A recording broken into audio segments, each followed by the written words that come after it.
Oh, alhamdulillah. Ya, Semester berapa, Bu? saya sekarang semester 7. Tuh, teman-teman sekalian, bagi Anda yang belum kuliah S1 ya. Ini seorang ibu yang usianya berapa, Bu? 51 tahun masih bersemangat untuk berkuliah dan sekarang semester 7 di mana, Bu? Di Universitas Sanusi. Universitas.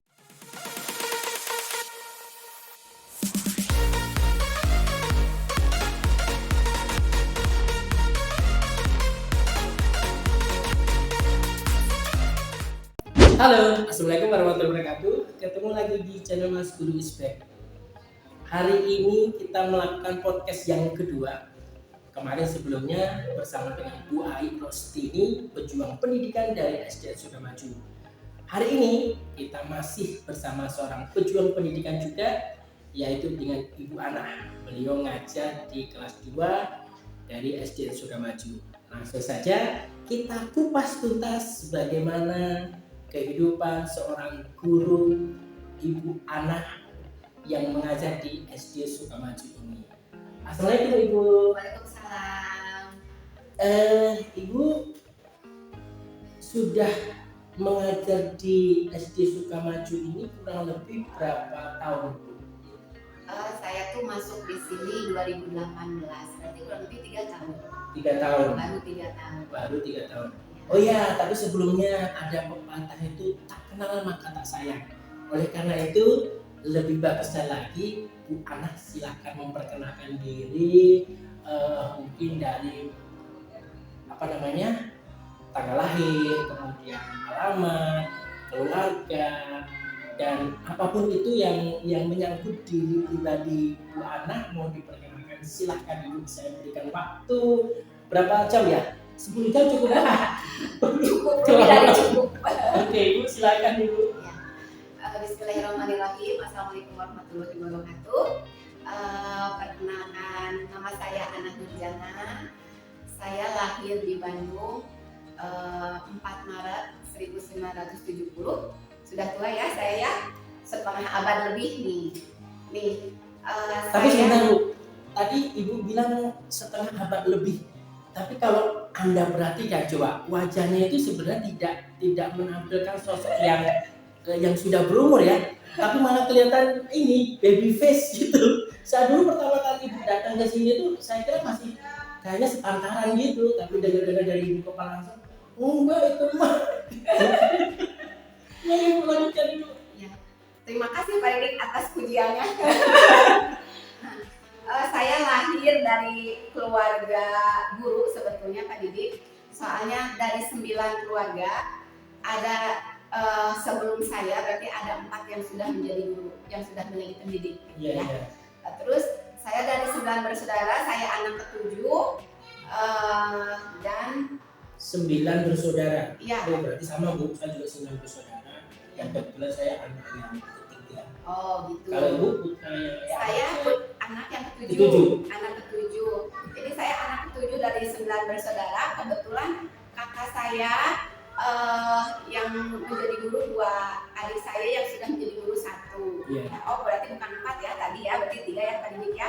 Kakak saya yang sudah menjadi guru 2, bahkan sudah kepala sekolah sekarang. Terus kakak saya pun yang keempat sama kepala sekolah juga sekarang.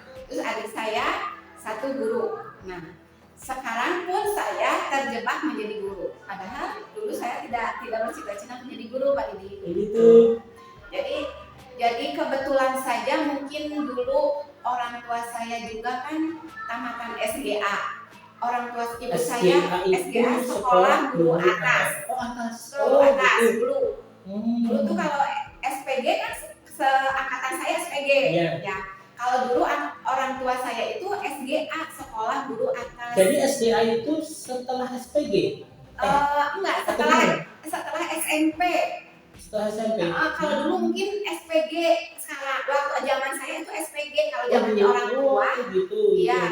Jadi sekolah guru atas. Jadi orang ibu saya pun dulu guru.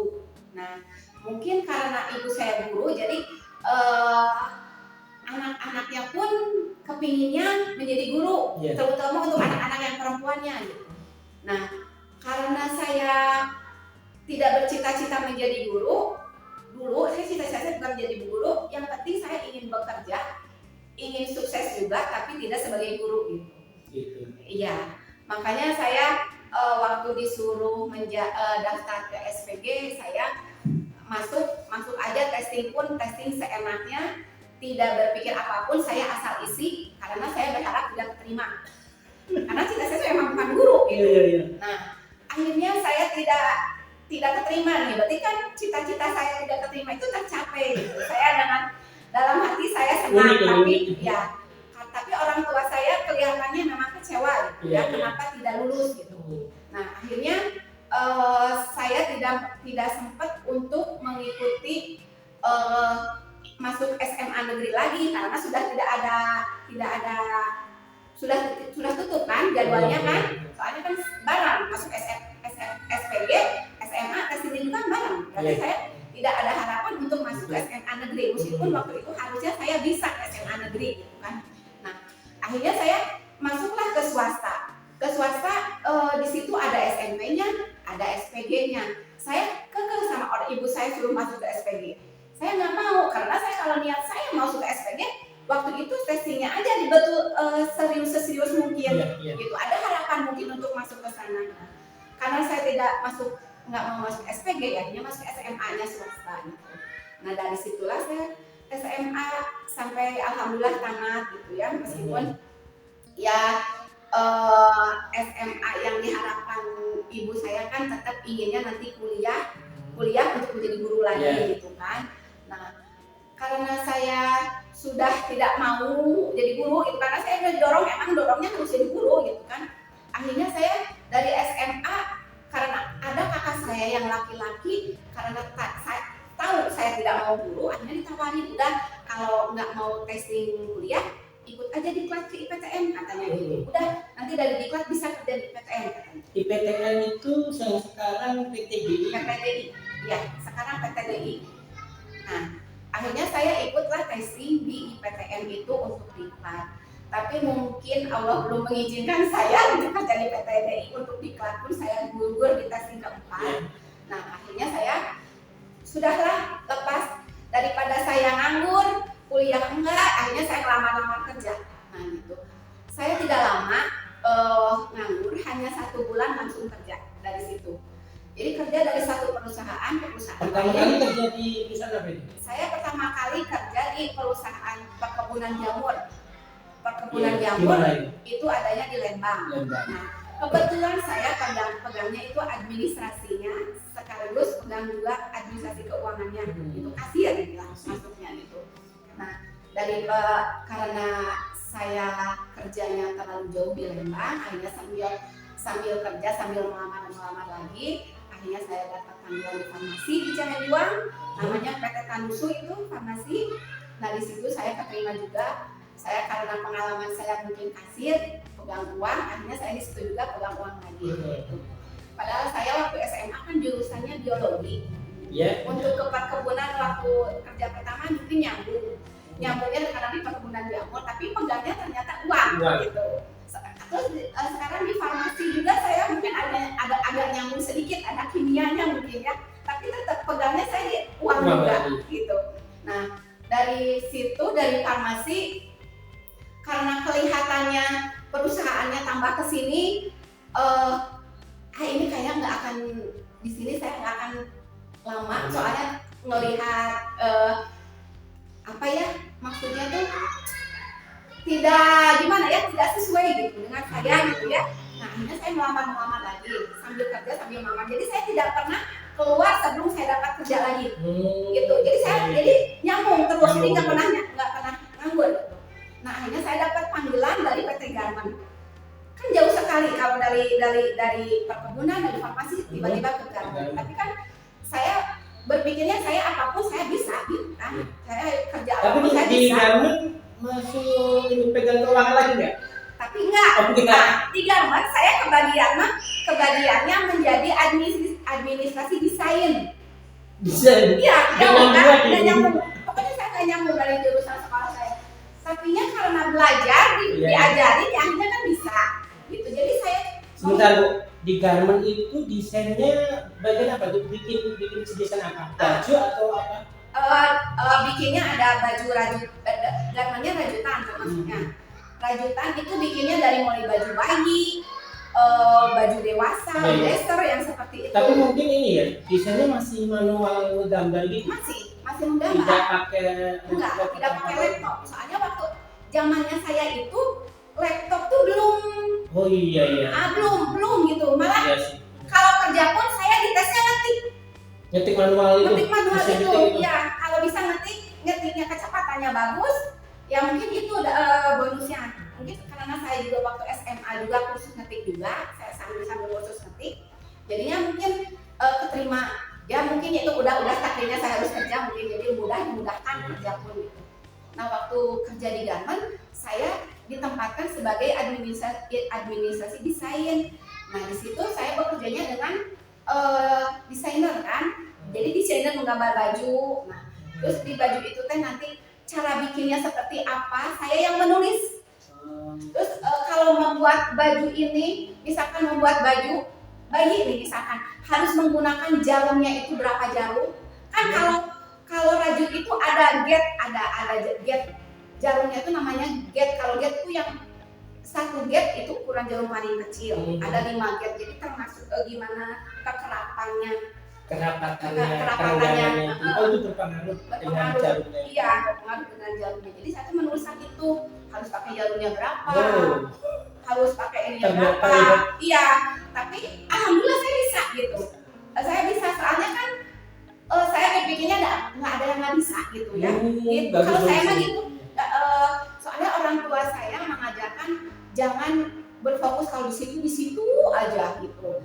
Jadi sebetulnya orang tua saya, terutama ibu saya gitu ya, supportnya ke anak-anaknya bagus gitu. Jadi kalau anak-anaknya nggak menerapkan itu sepertinya sayang gitu. Iya. Jadi ini ya para pemirsa sekalian, ada satu contoh yang patut kita tiru, bahwa walaupun Bu Ana ini awalnya tidak mempunyai cita-cita menjadi guru, tapi alhamdulillah sekarang jadi guru. Kemudian tadi ada beberapa contoh ya, walaupun Bu Ana misalkan belum menguasai sesuatu hal yang baru, tetapi beliau berusaha dan akhirnya bisa seperti tadi desain. Kemudian yang terakhir ini tadi adalah tentang ilmu merajut sampai ukuran jarum-jarumnya. Bu Ana ini paham betul bagaimana menerapkan jarum untuk disesuaikan dengan kerapatan atau kerenggangan dari rajutan itu.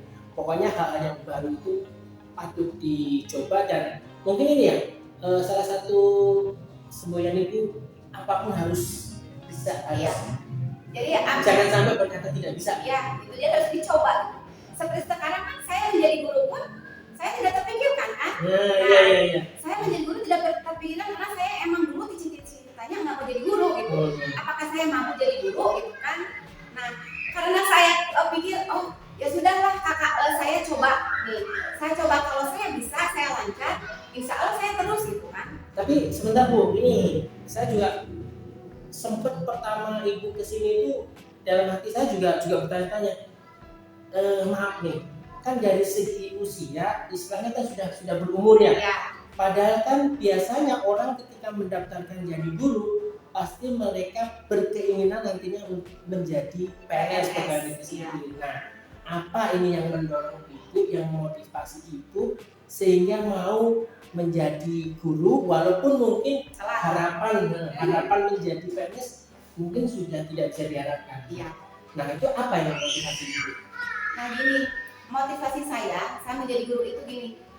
Kan sekarang saya usia saya udah lanjut termasuknya ya, berarti udah 51 nih saya itu.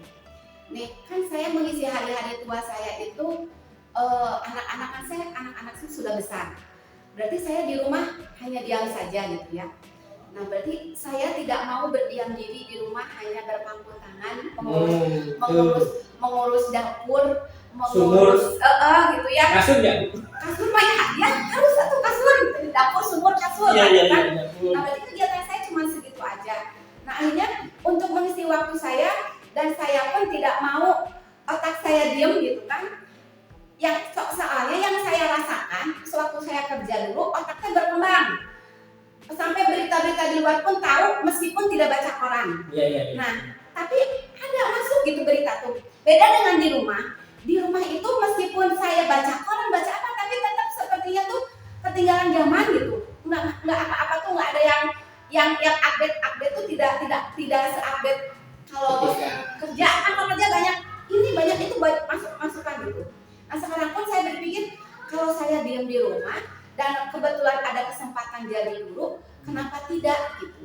Jadi motivasi saya mah yang ke satu, saya ingin kan karena saya juga mungkin sambil kuliah sekarang Pak Didi. Oh alhamdulillah. Semester Ya, berapa Bu? saya sekarang semester 7. Tuh teman-teman sekalian, bagi Anda yang belum kuliah S1 ya, ini seorang ibu yang usianya berapa Bu? 51 tahun masih bersemangat untuk berkuliah dan sekarang semester 7 di mana Bu? Di Universitas Harun Sanusi. Universitas Ya, Harun Mas. Sanusi. Nah itu ini patut ditiru ya.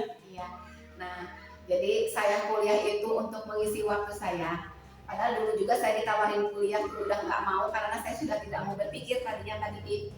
Tapi karena saya mengingat anak saya sudah besar, saya di rumah tidak ada kerjaan apa-apa, ditawarin kuliah ya akhirnya saya kuliah.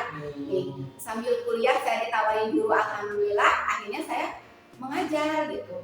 Berarti kan saya pikir oh ini mungkin cita-cita orang tua saya baru terlaksana Iya. sekarang gitu.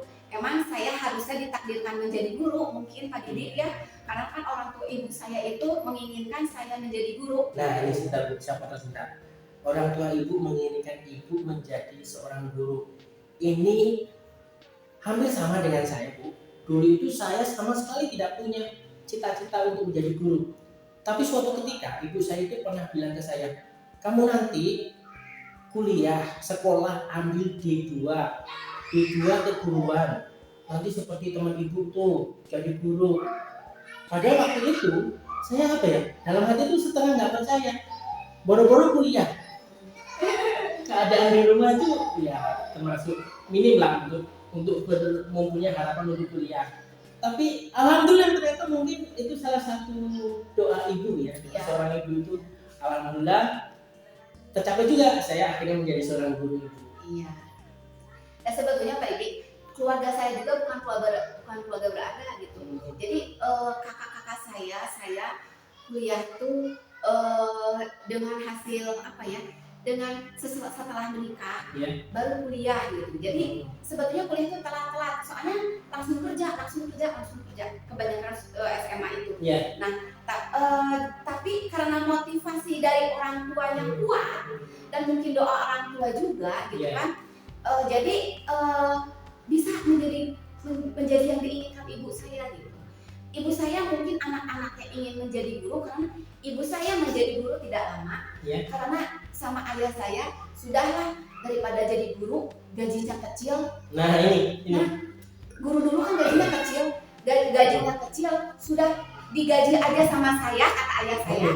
Gaji guru itu berapa? Sudah diteken sama bapak. Iya. Sama mama. Padahal kan kalau guru yang statusnya honorer itu kan kalau dari segi gaji kan kecil Bu. Betul. Tapi kan ibu mempunyai semangat mungkin ingin mencurahkan jiwa dan raga untuk dunia pendidikan gitu kan. Iya betul. Jadi saya teh karena ya itu Pak Didi, saya juga nggak ngerti gitu kenapa saya jadi guru. Jadi guru. Tapi ternyata setelah saya terjun menjadi guru, ternyata punya kepuasan sendiri gitu.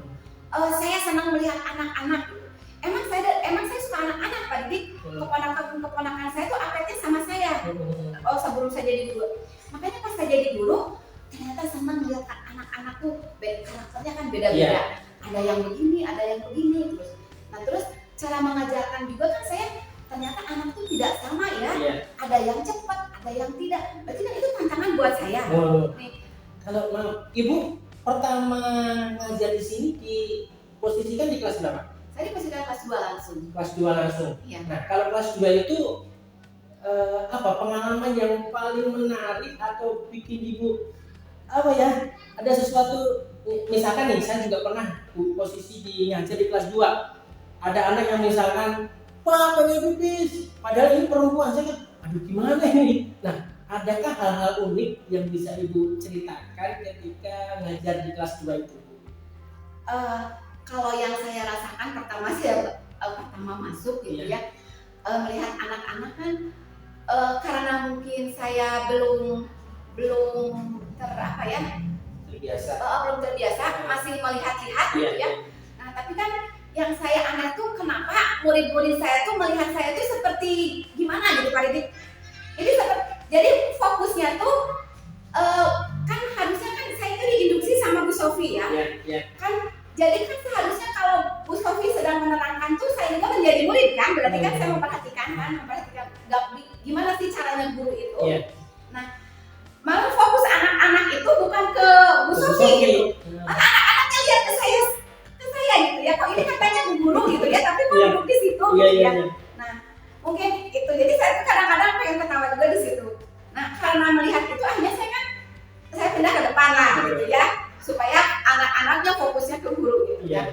Nah, tapi tetap gitu ya, mesti anak-anak fokusnya ke saya. Jadi mungkin karena baru gitu. Iya, terus mungkin ini harapan mereka, kenapa sih Bu Sofi yang ngajar langsung ya sama ibu gitu mungkin. Nggak tahu juga, ya mungkin juga gitu, nggak tahu juga sih. Ya tapi pas sesudah mengajar pun emang banyak yang uniknya. Kadang ada anak yang diam terus nangis, terus ada yang nangis, ada yang emang rada cengeng gitu ya. Kalau orang tuanya keluar, dia nangis gitu ya. Terus dia bisa jadi saya bisa merayu dia sedemikian rupa agar dia bisa diam gitu ya. Kalau datang ke sekolah kan dia kesiangan. Kalau datang baru sampai pintu dia udah nangis. Baru sampai pintu dia udah nangis gitu ya. Setelah saya tahunya setelah dilepas sama Bu Sofi, kok ternyata ada anak yang begini gitu ya. Saya kan waktu pertama masih sama Bu Sofi enggak gitu ya. Mungkin karena anak itu tidak sudah biasa sama Bu Sofi sudah biasa memegangnya gitu ya. Pas saya megang, oh ternyata anak ini kalau ada apa-apa dia nggak bisa ngomong, langsung nangis gitu. Jadi saya hanya bisa gimana ya? Jadi saya mikirnya ini anak saya, ini harus perhatian lebih gitu kan. Tapi akhirnya tambah kesini anak itu mau kalau kesiangan pun dia sudah nggak nangis. Ya mungkin gitu. Mungkin saya terpacunya juga gitu. Oh ternyata saya bisa mendidik anak orang pun saya bisa gitu. Iya. Ini ya ternyata ngobrol dengan Bu Ana itu asik sekali, kita nyalakan korenya nyala terus nih. Energinya nggak habis-habis. Saya sampai kewalahan ibu nanggapinnya. Cuma kalau banyak ngomongnya saya. Tapi ini Bu, biar durasinya nggak terlalu panjang ya. Mungkin ini terakhir pesan-pesan ibu buat peserta didiknya yang sekarang masih belajar online itu bagaimana? Pesan saya buat peserta didik yang sedang online, memang kita itu belajar di masa online itu banyak sekali keluh kesahnya ya, lebih banyak kesannya gitu ya, keluh kesahnya daripada bahagianya gitu. Bukan saja di murid, di guru pun begitu, apalagi orang tua gitu Pak Didik ya. Nah, apalagi ada anak yang tidak mau mengerjakan sama sekali tugas dari sekolah gitu kan. Nah, akhirnya saya hanya bisa memotivasi orang tuanya Pak Didik, bagaimana caranya agar anak itu mau dirayu gimana. Misalkan kalau anaknya misalkan sedang mogok ya jangan dipaksakan lah gitu ya, biarkan saja dulu, tapi dengan punya konsekuensi gitu, punya perjanjian ya, boleh sekarang main dulu tapi setengah jam kemudian harus mau mengerjakan gitu.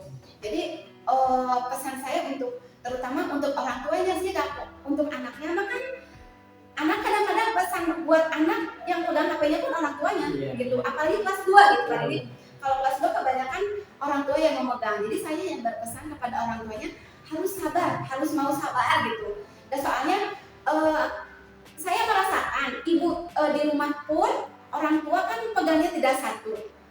Pasti dia tuh kerjanya harus ngurus dapur juga, harus adiknya juga, tapi tetap harus punya kesabaran gitu kan. Apalagi guru-guru di sekolah pun waktu di sekolah pegangnya nggak 1, 28 minimal. Itu kan dengan harus dengan karakter anak yang berbeda-beda. Berarti kita harus bisa. Nah, orang tua apalagi karena pendidikan utama itu dari rumah Pak Didik sebetulnya gitu kan. Apapun dasarnya dari rumah. Kalau dasarnya di rumah bagus, insya Allah di sekolah pun bagus. Guru kan hanya menambahkan ilmu yang belum didapat di rumah saja gitu kan. Sebetulnya ilmu dasarnya itu dapatnya dari rumah. Jadi pesannya saya cuma satu aja ke orang tuanya.